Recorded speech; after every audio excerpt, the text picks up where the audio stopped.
Hi and welcome to The Winning Factor. I'm Alan Aitken, and on this show each week we take a look at some upcoming races in Hong Kong and try to isolate an angle to the race that might lead us to finding the winner. Well, Sunday racing this week at Sha Tin, and the first race I want to take a look at is race 9, our winning factor, the Classics. So this is a Class 3, 1400 metres, and I think it revolves around only a few of the runners. There will be fans of Glorious Success after a good debut for the David Eustace yard. Zach Purton takes over on the talented and tough Lucy in the Sky. But for me, this race is all about the former Aidan O'Brien trained horse, Johannes, Brahms, a 2-year-old winner in Ireland and also runner-up in 2 black type events there. But first, let's look at the main opposition. And Glorious Success, he raced as Coral Emperor in Australia, where his career was somewhat undistinguished, to be honest. But he's made a very good start to his Hong Kong career with a second on debut. So let's take a look at that effort. This is race 209. He's in gate 1, and Glorious Success doesn't begin that well. He recovers, gets up into a trailing position behind the strong pace that comes from wider out, including 2 of Sunday's runners, Ka-Ying Superb in blue and orange, who eventually leads, and even wider Lucy in the Sky with those dark blue and white colours pushing on and eventually up to second. And the heat map says that neither of those horses had anything in their favour. A good pace from the gates turned into a strong second section, taking its toll of the leading horses later.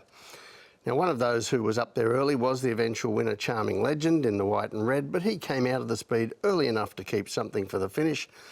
He grabs the front, Glorious Success works up into second, and the leader, Ka-Ying Superb, I thought did fight on pretty well considering his early exertions.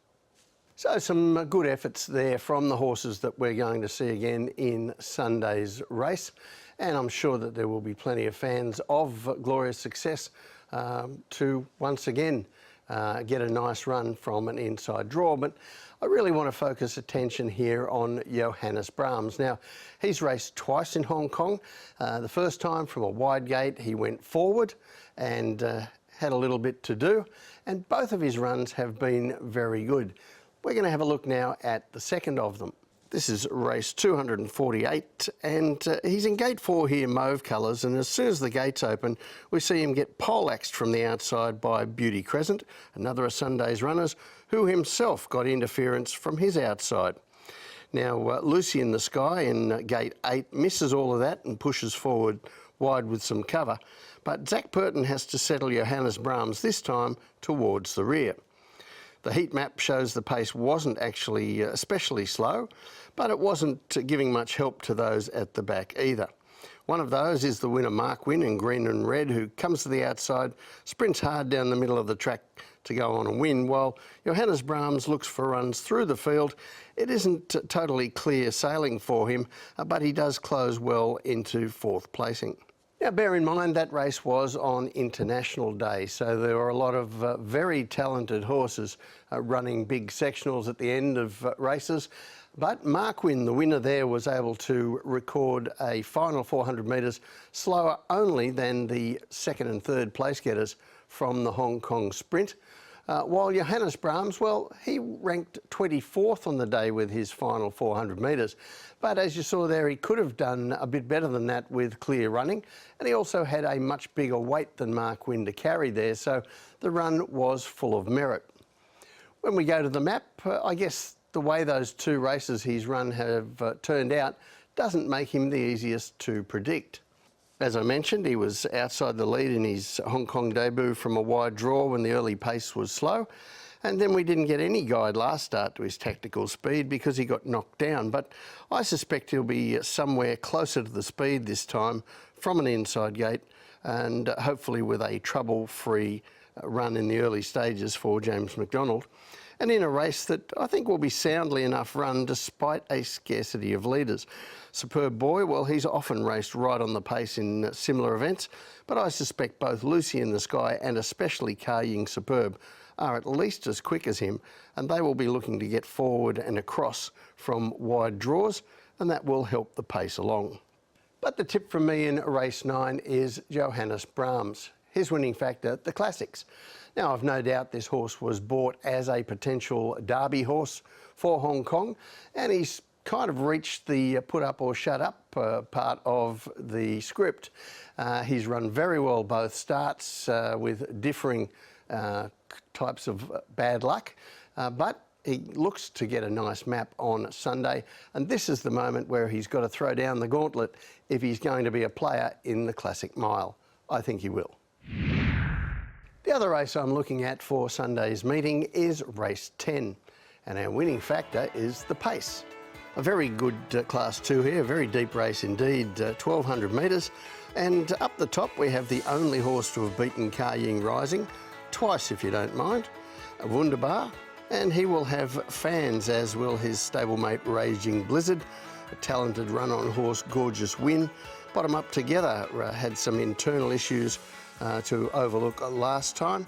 And down the bottom of the weights, we have the backup horses from last week's Class 2 1,000 metres, Fast Network and I Give, with chances.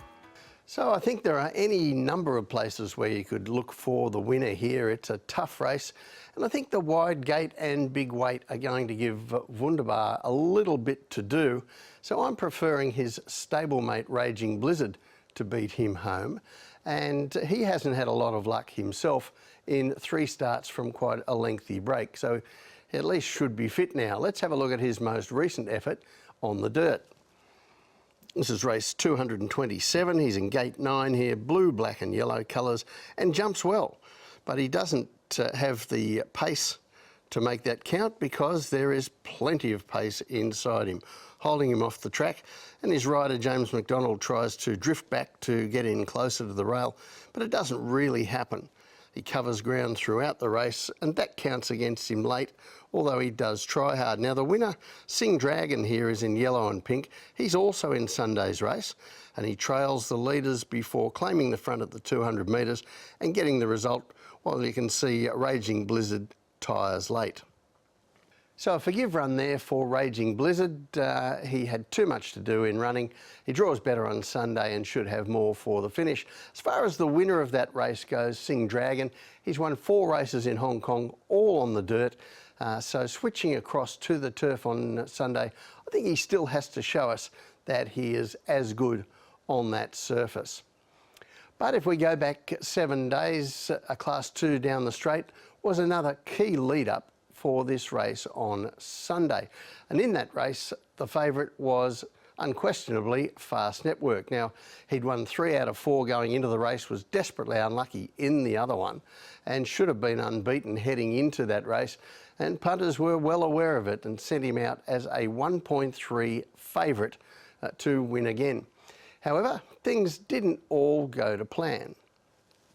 He's in gate 2 here, blue colours, white cap, and as usual, he isn't the best to jump away, then gets a bump from a neighbour, so he's on the back foot immediately. Meanwhile, in gate 5, white, yellow and red colours, I Give begins well enough, isn't quick enough to lead, but he gets a nice trail behind the eventual winner. Fast Network, well, he's the big focus for punters here. He's now recovering, but he's out in the centre of the track, which is never the place to be. He comes to make his bid, but has spent some extra energy to overcome that early trouble and get up there, and that tells late and kills off his finish. So I Give did his usual honest thing, boxed on very well there for the second placing. But Fast Network, a few things went wrong, and I think it was forgivable. Now he comes to 1,200 metres for the first time. On the map, well, we often highlight races in Hong Kong where there isn't a lot of speed, and this is the polar opposite. The map here is stacked to the roof with leaders. Right across the draw we have quick horses who like to lead, and under different circumstances we'd be looking at more than half the field here as the likely front runner. Now, once their owners, trainers and jockeys digest that, I'm sure we will see a few of the pace horses ridden a bit differently to try to offset any disadvantage. But I'd suggest that even just having Glory, Elite, I Give and Harmony and Blessed lining up would be enough to ensure a faster than average pace, even if the others decide to do something else. That's going to make the job difficult for some of the leaders who are drawn wide. So it wouldn't be a surprise if they do try different tactics, but it's going to be a blessing for the horses who can run on when their rivals are tiring. Now, I did mention in that replay that Fast Network is never the fastest to jump in his races. He's basically not jumped cleanly in any of them. And I think his connections might turn that vice into something of a blessing here and look to ride him a little bit further back off the speed and be finishing at the post. So the tip from me in race 10, Fast Network. His winning factor, the pace. Now, punters were certainly let down by Fast Network last week at extremely short odds, but he comes back to the races just 7 days later. And I think the way that the pace sets up here is an invitation to his connections. Ride him a bit more conservatively, save something for the finish, and with a much lighter weight this week, he should be sprinting hard. Well, that's it from the winning factor this week. Good luck on Sunday and a Merry Christmas to all.